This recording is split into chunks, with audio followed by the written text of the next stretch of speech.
Hello and welcome to Maiden, Matriarch with me, Louise Perry.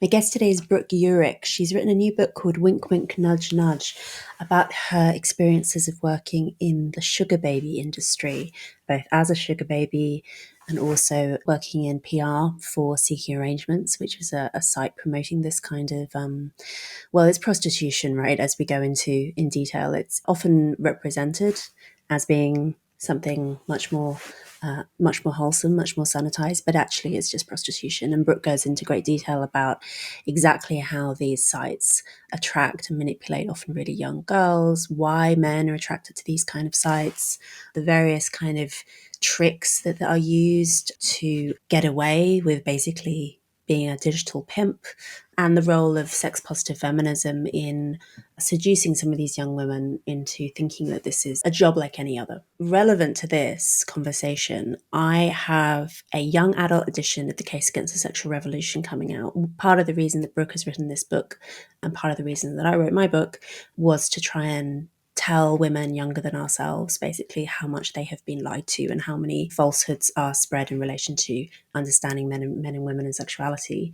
I've rewritten The Case Against the Sexual Revolution. I've made it shorter, I've made it simpler, I've removed some of the more explicit things, basically because so many parents were telling me that they wanted to give this book to their teenage daughters or to their teenage sons, but that they couldn't really feel like they could because either it was too complicated, it was too disturbing, it just wasn't really appropriate.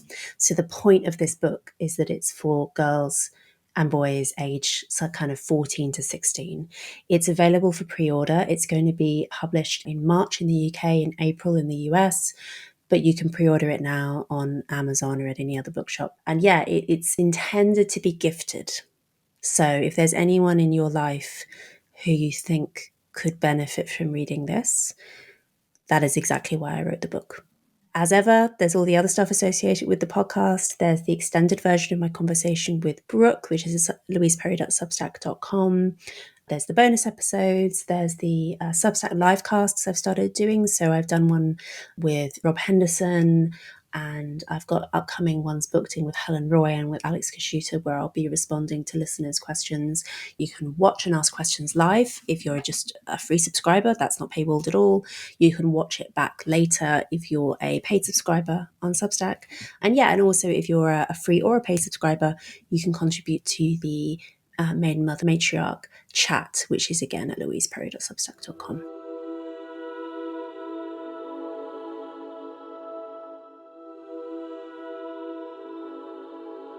All right, Brooke, should we start by talking about how you first came across Seeking Arrangements? Sure. I used Seeking Arrangement when I was 21, and I heard about it because my friend was on the website. She was using it. She was a prostitute, and she told me they were doing a reality show casting.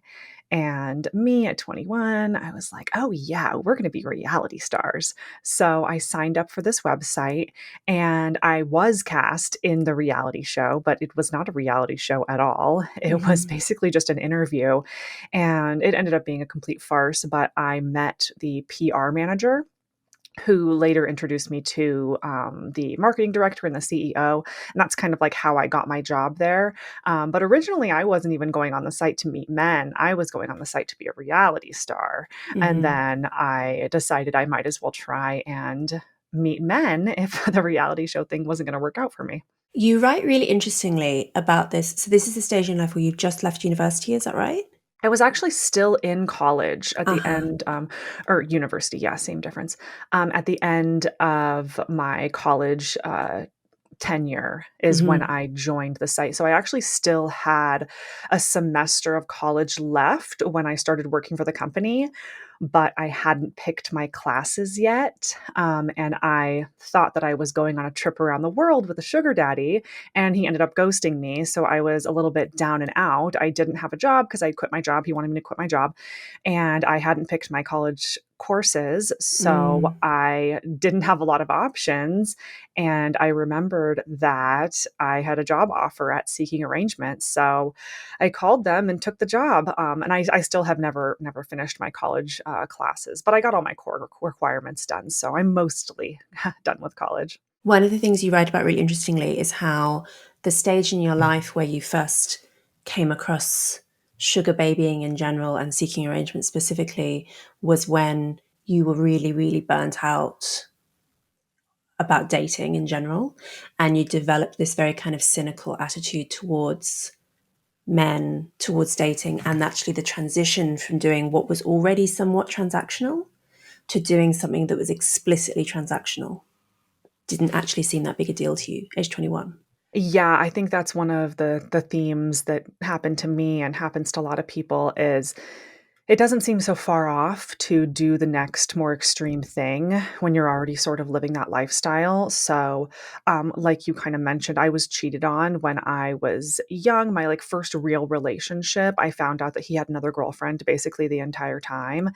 And after that, I was very cynical towards relationships. I was like, well, if this is what I'm going to get, then why don't I get something for myself? So I live in Las Vegas. And when I turned 21, I was going to the clubs and going out and basically treated as a commodity, getting placed at different tables, hanging out with rich guys until 3 a.m. and getting dinner and whatever. So I didn't really think it was that big of a deal to then like explicitly try and meet a rich man. But I quickly realized that the website is for prostitution. It's not for just meeting rich men. And I'm sure lots of people have just met rich men. I've heard that story many times. But I would say like 90% of the time, it's just like explicit prostitution. You mentioned doing this. What's the expression where you're basically like a hot girl in a club? Um, they call it atmosphere modeling, I Atmosphere think. modeling. Yeah. Yeah, right. So you were doing that before. I was like vaguely aware that this was a thing, but I had no idea it was so formalized. Tell me what atmosphere modeling is. I mean, it's like a modeling agency that you work with that pays you, I mean, at the time it was like $25 an hour to just go show up at the club and you have to go early. The club opens at like 10 p.m., which is of course not early at all, but it's early for when the club Mm, opens. But I mm, did it at like pool clubs as well. And basically they just tell you to show up and the hosts know you. Or I was familiar with the hosts. And then when there are tables that need hot girls to go over there.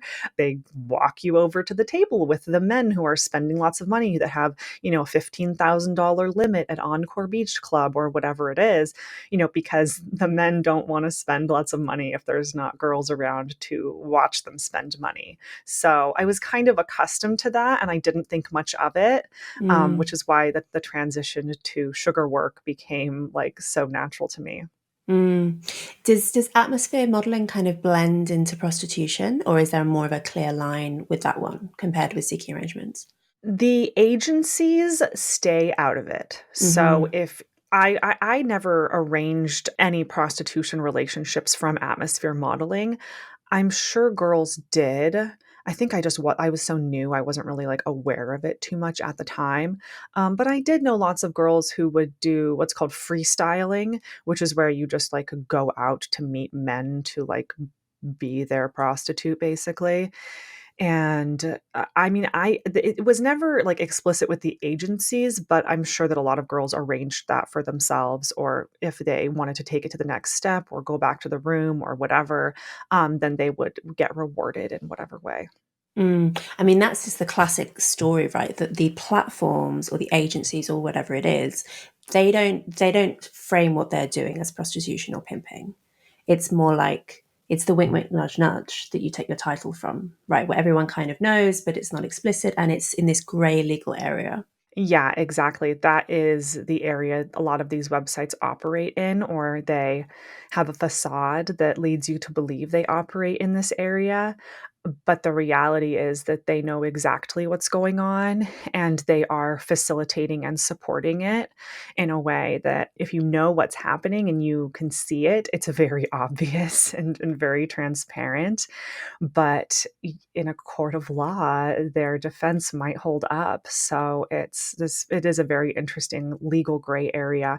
And these websites and agencies do everything they can to stay far removed from the actual transaction between between the two people. They like want to stay very far away from any exchange of money or anything like that, which also puts the people doing it at risk, like especially the prostitutes, because they are not protected by this website. And if they reach out to the website and they say, hey, I was assaulted or this or that, the website says, well, you shouldn't have been doing that. So, Mm. we can't help you. And that's where they like to stay. That's where these websites like to stay, the area they want to be in. Mm. There's just like layers and layers of dishonesty in this whole area, including one thing I was not aware of before reading you is how um I mean, yeah, the men are dishonest. Surprise, surprise, they're cheating on their wives. This I was not surprised by.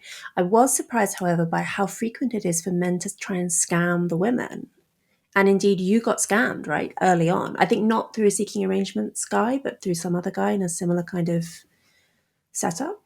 I did get scammed out of some money early on by someone I Mm, didn't meet on Seeking Arrangement, mm, but when I got on the website, I was scammed and manipulated in different ways for sex because mm, they tell you that they're going to give you money or take you on a trip or whatever. And at 21, very drunk, I agreed to sex and then never saw him or heard from him ever again. And I mm, think that is a very common ruse. They know that they can easily manipulate young, naive girls who have no recourse and are ashamed into whatever they want. I think there's a lot of drugging that happens, and there's a lot of testing. They test you to see what you're willing to do, because the people who are elevated and are usually the victims are the ones who are willing participants at first, mm, because they're not going to try and convince someone who's not a willing participant. And then if you are willing, they take it to the next level. They say, okay, well, will you do drugs? Will you do this? Will you have sex parties? Will you go overseas? Like, what are you willing to do? And it's like you mentioned at the top that one thing leads to another and it doesn't seem so far off. So, and then you find yourself in a very precarious position where you're like, well, I don't want to do this anymore. I want to leave. But they explicitly tell you, no, you can't leave. Like, where are you going to mm. go? You're on a yacht in the middle of Croatian oceans. Like, you can't go anywhere. So that's when, yeah, it becomes a problem. And you suggest that that actually might be part of the reason why some men. So the way that it's pitched, right, as you'll know because you did the pitching, is it's uh, hot young women who need money, having maybe flirty, not necessarily sexual relationships with older men who like taking them out for dinner and buying them expensive things, right? That's what it's supposed to be. In reality, I mean, not only is it actually a prostitution site, but also the men are not necessarily actually giving a lot of. I mean, some of these men don't give you any money at all. They pay their seeking arrangements membership fee, but in terms of what they're actually giving, that yeah, like you get ghosted, you get scammed, you get tricked into having sex, and that actually there is no money forthcoming at any point. It's crazy actually how far the reality is from the way that it's advertised. I think the first ruse is that the website exists in the first place, because it led people like me, it leads lots of young, sometimes underage people to join this website because they think it's exactly what you just said. It's like, Mm, oh, well, what's the problem with like me getting money from some rich guy? Like, they say I don't have to do anything. Like, you watch the interviews on TV with the sugar babies and they say, oh, no, no, we don't have sex. We don't do any of that. So then you join the site and you think, oh, well, that's what they're telling me. And the worst part is that, especially young people have it in their heads that if this website was illegal, it really was a prostitution website, then it wouldn't exist, mm, because the government would shut it down, right? Because things that are illegal, they get shut down, they don't exist because we trust our government. And that's like how you feel when you're a young person. And mm, that's what lures them in the first place, is that the website even exists.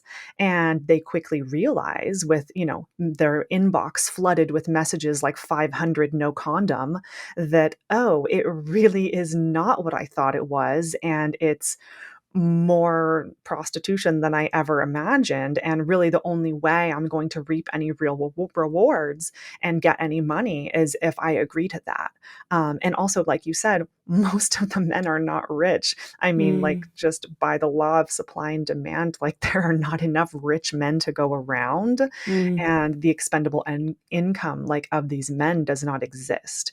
mm, So you're finding all of these men who maybe will tell you they'll give you money or whatever, but it ends up actually being cheaper for them than hiring a traditional prostitute because they only have to give the young girl maybe a couple $100, whereas like a true prostitute would charge more like $1,000. So they're actually able to negotiate a lower rate with a girl who is not a pro. And because mm, she's not a pro and she doesn't see herself as a prostitute, mm, and they don't want a prostitute, of course, because, they don't want some pro who's so experienced and just has sex with all these different guys. They want a young, naive belle who doesn't know that, to be a good, proper sex worker, you have to get deposits and you have to be safe and you have to do this or that. And these girls don't know that. And they count on that naivete to mm. manipulate them into whatever.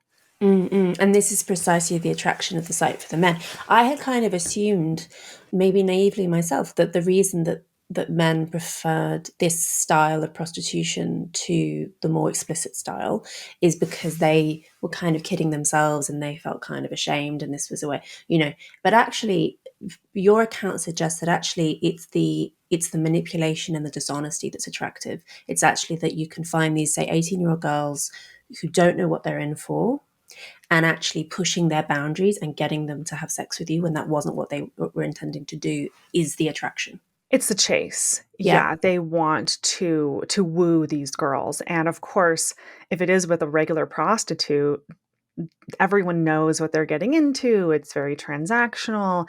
And Mm, with a sugar baby, it's called the girlfriend experience mm, because the girl actually is pretending that she likes the guy because she doesn't know if she's getting money or not. So it's like a step up from a prostitution relationship because it feels a little bit more real.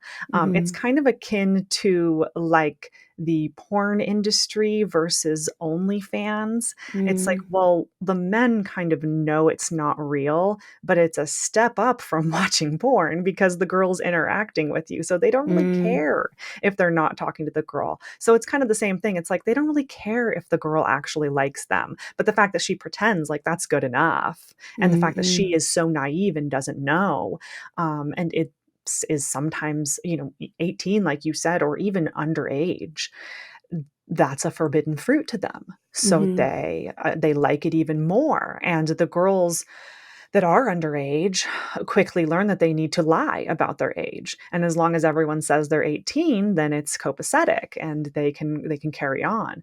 So yeah, it is very dangerous. Tell me about the demographics of the women. So, because you've of course seen in your job within seeking arrangements, you saw like behind the scenes in terms of the how it works. We can talk more about that. Like I found that what you wrote about the how the digital marketing strategy is so disturbing. But just thinking about the demographics, what kind of ages, what kind of backgrounds, who was attracted to the sugar baby side of things. It really is all different kinds of women and some men too, gay men usually. Oh, so a host. Okay, right. Yeah, and there were straight men as well. I mean, like sugar mommies, but those are just Mm, not as common. Like, I mm, don't know, like society dictates that that just wouldn't be as common, or like a woman wouldn't really to return to the site. Because I mean, the allure for the men is that they get to return to the site over and over again, and mm, there's new girls, and that the girls stay the same age.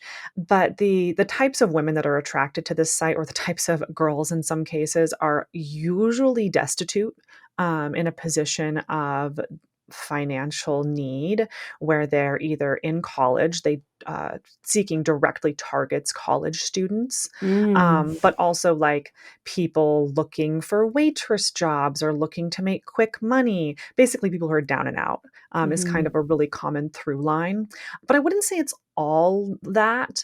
Sometimes it's girls who come from money and they're not getting the money that they want anymore, like from their family or whatever, or they kind of want to get money on their own, but they are realizing that like the economy's tough and they Mhm. can't just easily make as much money as their biological father would give them. Mhm. So they turn to this line of work to get that same amount of money that they were getting before, or to live that same lifestyle that they're kind of accustomed to. That's more rare, I would say. Most often, it is people who are looking, who need money, who are financially in despair. And actually, the most common type of woman on the website are Black women. Mm. So that's the most common type of sugar baby profile, Mm. which of course we like didn't advertise that when I was working for the site. Like to the contrary, internally the idea was we didn't want people to think it was a site for only Black women.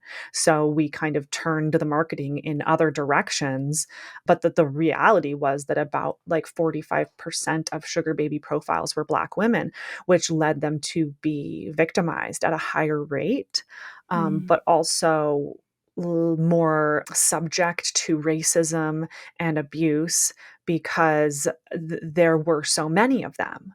So it's kind of like the top echelon of like the hottest ones would get more attention, and then the ones who weren't as attractive were being targeted because the men knew that they weren't getting lots of attention, so they would use that. So that's a lot of times what I heard, because I was doing these different events where sugar babies would come up to me, and almost every time they would come up to me, they would tell me a horror story about what happened to them, and they would be like, "Is this normal? Like, is this just what Mm. happens?" And I would just be like, "Yeah, that's just kind of what happens. Like, you got to be careful." Which is why I started, when I was working there, I started a YouTube channel and a website for sugar baby content, like to keep them safe. And I mean, it was my attempt at kind of trying to teach them what was really going on in like a PR kind of way. So yeah, a lot of different types of women. Mm. And the men. I would say there's less different types of men. Mm. I mean, the through line with these men is they're all missing something, right? They're either missing intimacy. The Mhm. majority of them, I would say about 50, 60% were married. So they're either, not getting intimacy from their wife in a loveless marriage, whatever it is.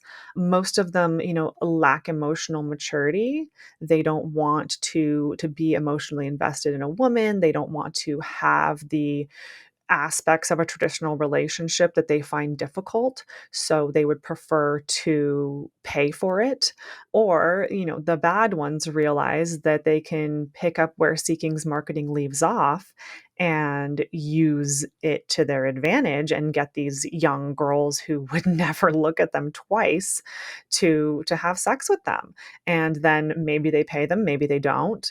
It's such a an upside down online dating experience for these men, because most of them have experienced like Plenty of Fish or OkCupid or Match.com or whatever it is, or Tinder, and they don't get any matches. Nobody's interested in them. They can't seem to find any, they don't get any attention.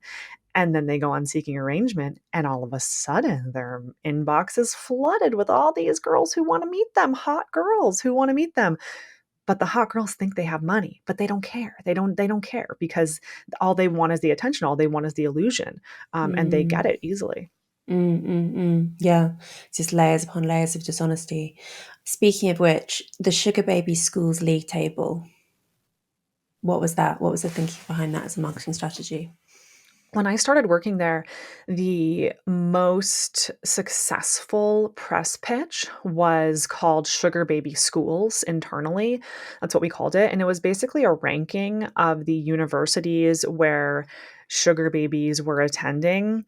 And, just like Sorry Microsoft to or interrupt, but how did you know? Was that something that they would like fill in as standard in their profile? So, just like Microsoft and Amazon, Mm. Seeking offers a free premium membership to sugar babies who use their university suffix emails. Ah, I see. So that's how they were able to tell who was a college sugar baby or who wasn't. Right. But I mean, the numbers were juiced. Like we would Mm-hmm. kind of figure out what the real numbers were and then like multiply them by four, basically. Mm-hmm. Early on was the strategy, but they directly target students in this way because not only are students financially in need. Usually they're like paying for their university, or they're not able to have full-time jobs or whatever it is. But also the allure of a college girl is a fantasy. And the men love a college girl because she, you know, doesn't have the emotional baggage of a 25-year-old even. So yeah, they did directly target college students in lots of ways. And then the press pitch that we did was a ranking of the universities where there were the most sugar baby signups, basically. Mm-hmm. So it had this like local tie in, like, oh, just down the street, there's 75 sugar babies that signed up from whatever uni it is. And there was like a real pull to cover that, because it's one thing if you just if a reporter or an anchor just like hears about it, like, oh, like there's sugar babies, but then they hear like, oh, the university down the street, like they have sugar Mm. babies on their website. So it was a really successful press pitch. And later on, I actually renamed it Sugar Baby University because it was confusing. And it confused reporters into wondering like, oh, is it an actual school for sugar babies? And then there was this, we did like commercials for like the university of the sugar babies. But I mean, there was no university. There was never like a school that they went to learn how to be sugar babies. There were some other like coaching events and stuff like that. But really the name Sugar Baby University was just like a tactic to get reporters interested in the story. And to make it seem mainstream, I guess, to the girls and women, right? Because it's like this is something that respectable college girls do. This isn't prostitution, right? Yeah, exactly. And that's the big ruse, is that, oh no, no, it's not prostitution. No one's has to have sex. And I hear frequently now that women I talk to heard about the website when they were in college. Mm, So it's like this like pull that like other people are doing it. There might be a billboard, there might be a news story, and they think, oh, well, other college girls are doing it. So like maybe I should do it too. And I've talked to several people who thought about it, who heard about it when they were in college and went to the website, and they're like, I don't think so. Like, I don't think I'm going to do this, because the marketing used to be so much more overt in regards to like the exchange of money for something, you know. And then the mm, smart girls were like, oh, well, that doesn't make any sense. You're not just getting money for nothing. And I'm not saying the girls who joined weren't as smart, but maybe the girls with like me who had experienced the Vegas life or whatever, who had a little bit who their morals were a little bit eroded, they might be like, mm, oh, like, all right, that doesn't seem so far off. Like, I guess I'll join that site. And it really lends credence, because a lot of the times people will join because of word of mouth too. So it's like, mm, oh, well, that girl's doing it. So like might as well try it. And then they quickly learn like what it really truly is. And kind of mm, by that time, they might be already, they've already set up a few dates or whatever it is. So it really is like sort of a slow burn for some people. But then when they realize that, they can get $500 for having sex with some guy, and they are already kind of going out on the weekends and having sex with random guys anyway, because everyone's all hopped up on birth control. So it really doesn't seem like that far off to then get paid for it. Many of you will know that Christianity is a subject of fascination for me, and the role of Christianity in shaping the modern world is a theme I return to again and again on the podcast. My view is that we really can't understand the world or ourselves without getting to grips with it, which is why I'm very glad to point you towards a new online course called 321. It's an introduction to Christianity that's imaginative, thoughtful, engaging. It assumes absolutely no prior knowledge. It's presented by the wonderful Glenn Scrivener, who has been a guest on the MMM podcast previously, and I've also been a guest on his show.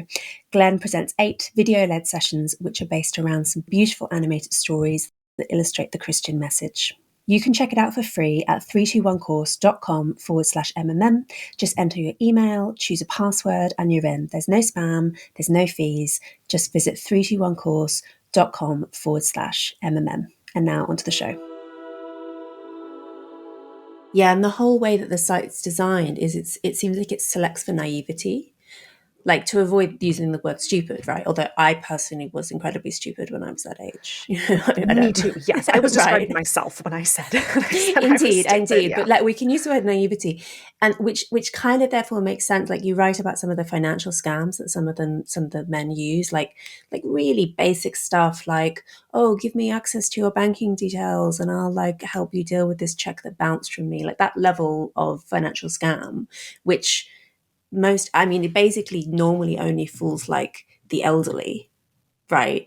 But was is fooling these girls who are apparently otherwise, like maybe they're at college, but they shouldn't be falling for this. But it seems like the site really selects for the people who are the most gullible to this kind of manipulation. Yes, totally. It targets people who are a little bit naive because if you're joining the website and you're thinking that you're not going to have sex and you're going to get money, then you're already a little naive.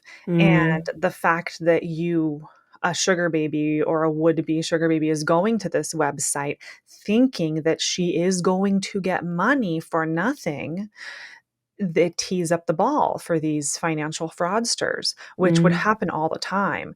And like you said, like it usually only fools the elderly, but also uh, I think if you ask 18-year-olds today what the Nigerian prince scam is, like, I don't know if they would know about the Nigerian prince scam. So it's kind of reached a full cycle where people don't know about these scams anymore, especially like no one uses checks anymore. So mm, if somebody sends you if a sugar daddy says, "Oh, I want you to be my sugar baby, and here, I'm going to mail you a check."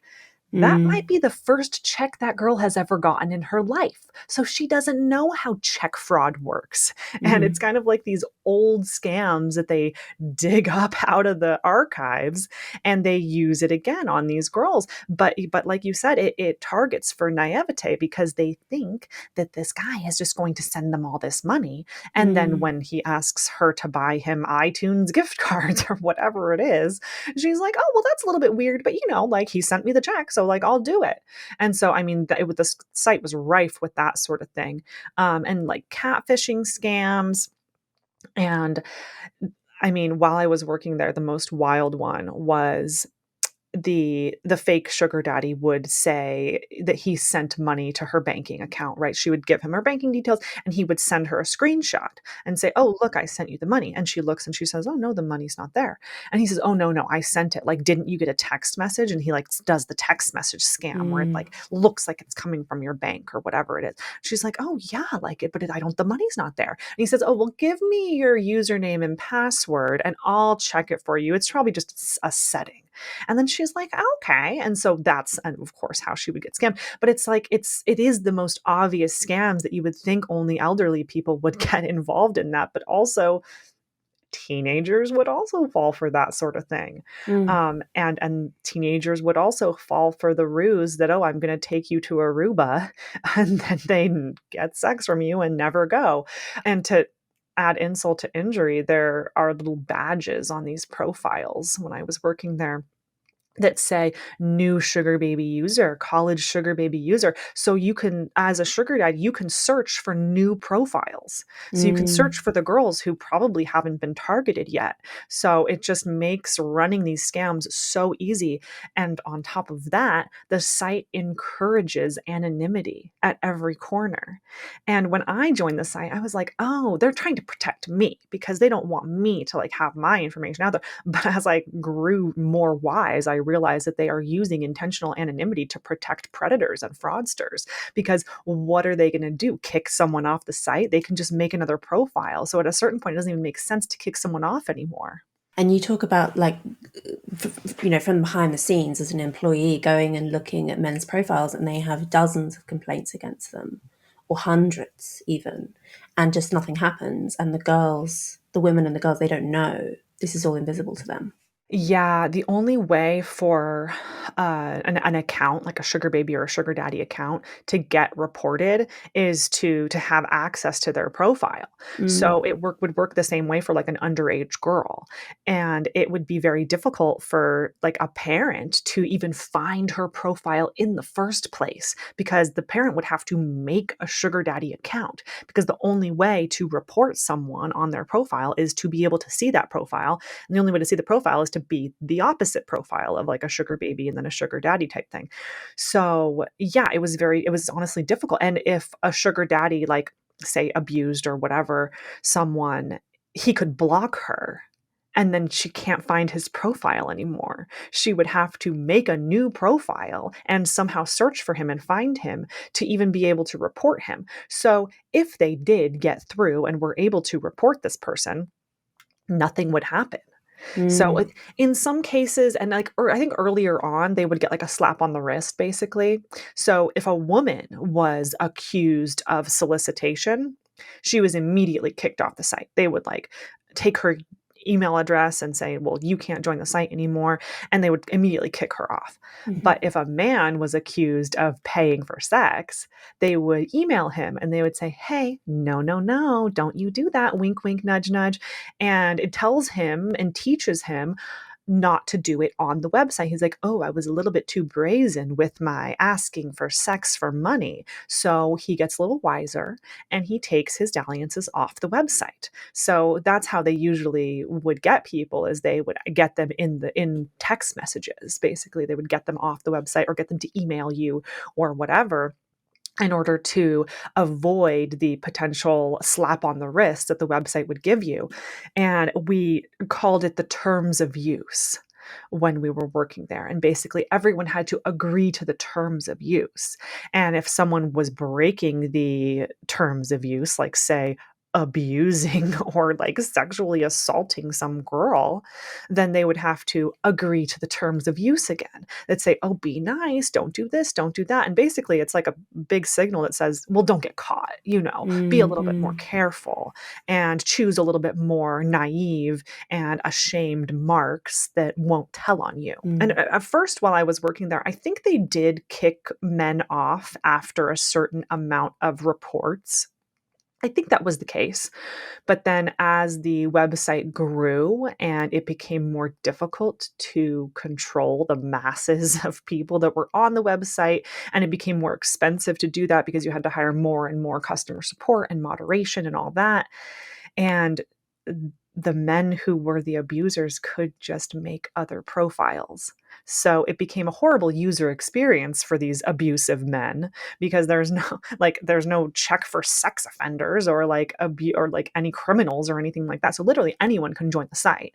mm, And if they do get kicked off the site because they get too many reports, well, then they just make another profile mm, and they start over again, but they lose all their messages and they have to make a new profile. So it was just a bad user experience for these men. So it seemed more beneficial to the optimization of like the ticket system and the internal processes for like getting these men to do what we wanted them to do, basically, so they wouldn't kick them off anymore. They would just keep them on. And yeah, I write about in the book one time I got an email or something like that from this girl, and she was like, hey, like, this guy is really bad. Like, he's gotten me, he's gotten a few other girls, like, it's going around the forums, like, you need to take a look at this guy. So I did. I took a look at him, and he had like 52 reports, and the profile mm, was like relatively new. So he was just like doing this to all these different women. It was like insane. And I went into customer support and I was like, hey, what's going on with this guy? Like, why hasn't he been kicked off the site? And they're like, "Oh, no, like, we used to kick them off the site, but, like, now we just make them agree to the terms of use again." And so then as I was working for the company longer, I would see men with, like, hundreds of reports, and if a girl did come to us and said, "Hey, like, this guy did this or that to me," then our response was like, "Oh, well, you need to go to local law enforcement, and the mm, only way that we're gonna be able to give you any of his information is if we get a subpoena." And of course, the girls are scared to do that because they think that they were engaging in prostitution. They think they're going to be in trouble and liable. And a lot of times I believe if they actually did go to law enforcement, then law enforcement would say like, well, what were you thinking on a site like that? Like what did you think would happen to you? Because I saw on the website that policemen and lawmakers are users of the website.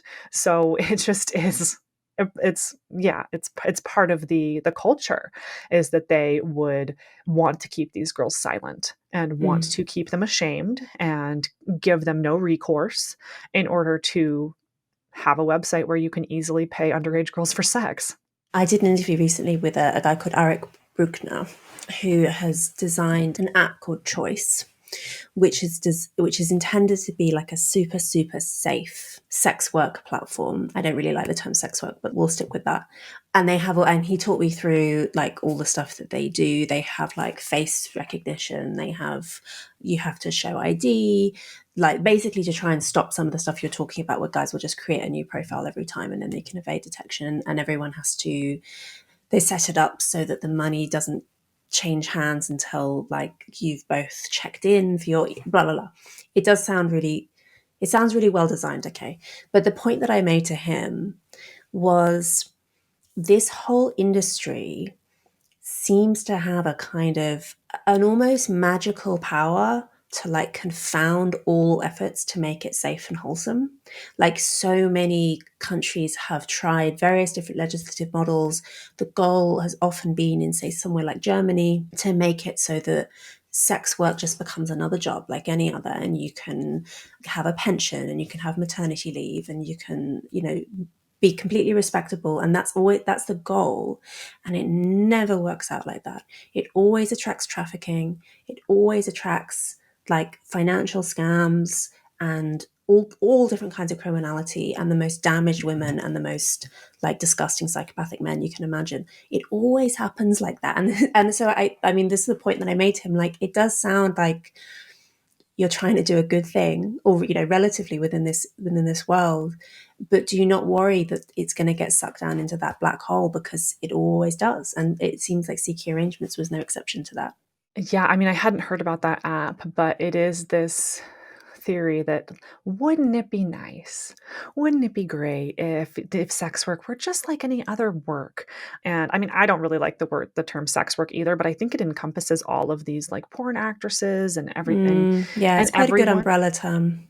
Yeah, I think it's more of an umbrella term for me Hmm. because I think it is very damaging. All these different types of sex work relationships are very Hmm. damaging, whether or not they're actually physically engaging with it or Hmm. making the digital content or whatever it is. I think it all has a very similar effect. And like you said, it leads to this dark black hole of what it truly is. And I think you talk about this in some of your interviews, but the way the sexual revolution has fooled women into believing that they can easily just have casual sex like a man and will, oh, just take this little blue pill and then you Mm. don't have to worry about the repercussions of your actions. It's like, oh, wouldn't that be nice? But the Mm. reality is that women do not forget. Our bodies don't forget. And it causes trauma. It causes generational trauma and suppressing the urge to be a mother and be a woman who is in tune with her body and all of this, it leads to disassociation. And I think the most skilled prostitutes and OF models and all of this, they're very skilled at dissociation. I think it's Mm. their number one top trait that they're really good at. Hmm. And when you're young, it's very easy to disassociate and you don't have a consequence mindset. You can't possibly think of the consequences of your actions in a meaningful way because you're too young to have ever realized that. So, and of course, the girls who are young are the ones who can make the most money because they're a fetish. Hmm. And that's a problem of its own. But what I found is that the older you get, the harder the dissociation becomes, and the experiences you've had, they don't fade away into the distance. They become more visceral, Mm, and they become more damaging and more real, and they compound over time. And I think no one ever taught me that or helped me to realize that, I guess the reason why these men don't want an old 33-year-old woman is because of that reason, because my trauma has compounded. Whereas these young girls, they don't have that sort of trauma yet. But a lot of times I think they have had trauma as, like, a very young girl, like I did, and mm, that taught them to dissociate. So, I think that's a common through line as well, is a lot of these girls, whether they've told me that or admitted it or whatever, I think they've been, like, molested and abused as very young girls, and that's what teaches them to dissociate and to turn off that part of their brain that comes with having sex. So, yeah, like you said, I think a lot of countries are trying to do what they think is good. Like, I've connected with someone in Sweden, and in Sweden, they, have decriminalized prostitution for the prostitute. So, they don't get charged, but the person who seeks out the prostitute, they are the ones who get charged, but it doesn't matter, like, it doesn't solve anything, and I think it's very clever to try all these things and to try and say, like, "Oh, well, if only we did this, then it would be okay." It's like, well, what women are you talking to that have participated in this and they think it's okay? Because mm, it's not, even if it is kosher, even if it is above board, that's not what our bodies think. I mm. think that's a really difficult concept to explain to a young girl who hasn't had the compounded trauma yet. Yeah, I always remember a line in Rachel Moran's book, Paid For, which is so she's Rachel is an Irish sex trade survivor. Yeah, she wrote this amazing memoir, and a line that really stuck with me was she said that the most important like talents or qualities in a woman in prostitution is the ability not to cry and not to vomit. Yep, Yeah, accurate. yeah. So all of this dressing it up as like a job like any other, like what kind of job demands that of someone, right? Like I guess you can think of like very extreme jobs like I don't know, being in the military or something like that. But and I mean frankly, prostitution has death rates that are similar to like frontline soldiers. So but anyway, the idea that you can just slot this neatly into any other type of career path is just fanciful. I mean, the thing is, right, prostitution is as old as the hills. You see it in every culture. You will always end up with, to varying degrees, right? But you will always end up with some women who are in such desperate circumstances, and some men are eager to pay them for sex. I think, though, that the difference with our culture is that, and your writing, I think, really highlights this, is that the women who are going on seeking arrangements, one, they don't really know what they're doing, and two, that it's not survival sex work generally. I mean, like, there might be some women who are really, really desperate, but actually, a lot of times you're talking about women who are like, oh, yeah, it would be nice to pay off my student debt. Or, yeah, I'd like to have these expensive things bought for me, and it would be nice to be treated like I'm special, blah, blah, blah. They're women who are basically being tricked into prostitution by the website, but also in a sense by the culture, because it's not accurately representing what it's really like. And that I wonder if that is kind of historically unique, like women accidentally ending up in prostitution just because of being lied to, essentially, by the culture, and being and our laws and our institutions basically just massively overestimating the ability of 18-year-old girls to make decisions in their best interests. Yeah, it's a very good point and a very poignant issue. And for me, it's kind of like one of those things, when you see it, you can't unsee it. Mm, And now every time I see these different policies, or the ways that pop culture reflects like this overt sexuality, I mm, just think, like, who were they doing that for? Like, yeah. are they doing that for women? Like, do women like that? Or are they doing it to coerce women to believe that this is true and that this is what happens? Because older men like to easily get sex.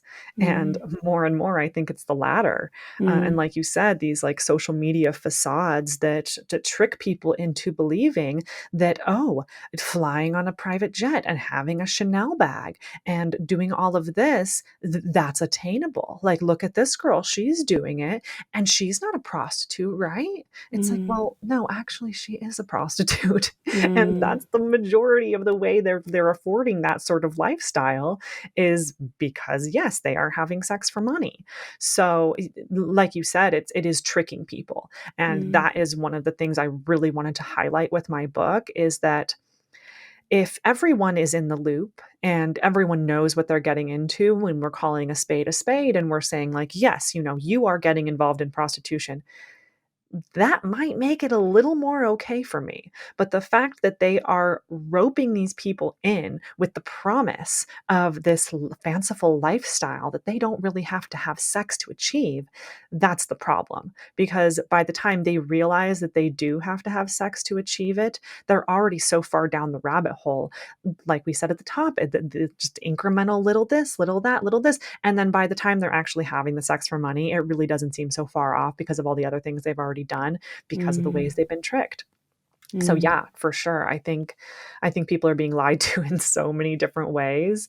And the most damaging is the lie that you're going to achieve this super stardom or whatever. And I think actually I think now we're finding out that a lot of celebrities have been subjected to this sort of sex trade type behavior, and sometimes the ones who are the most elevated are then later on found out that like they were doing this. And not that I want to blame them or anything like that, but it kind of reinforces the notion that if you are complicit, if you allow this to happen to you, then you will be elevated.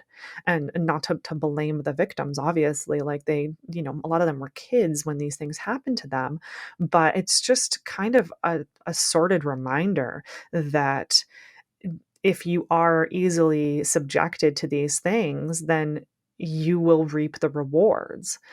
So I think that's a very damaging kind of spiral and circle that happens with these people. The episode is not over. There is another maybe 30 minutes of content, but it is behind a paywall. If you would like access to that content, if you would like to show support for the show, paid subscriptions are what keep it on the road. Allow me to pay my producers, put food on the table, all that important stuff. The extended version of the podcast is available at my Substack, louiseperry.substack.com. That's where you can also find, as I say every week, bonus episodes, extended episodes, the MMM chat community, all of this. Please sign up for a paid subscription. It makes such an enormous difference to my ability to keep producing the podcast and grow it even bigger, produce more episodes, all that good stuff. There are other ways that you can show your support for the show as well. You can rate and review us on Apple Podcasts. You can like us on YouTube. You can tell your friends and family how much you like the show. If you find it valuable, all of these things make an enormous difference to our ability to keep making it. Thank you so much.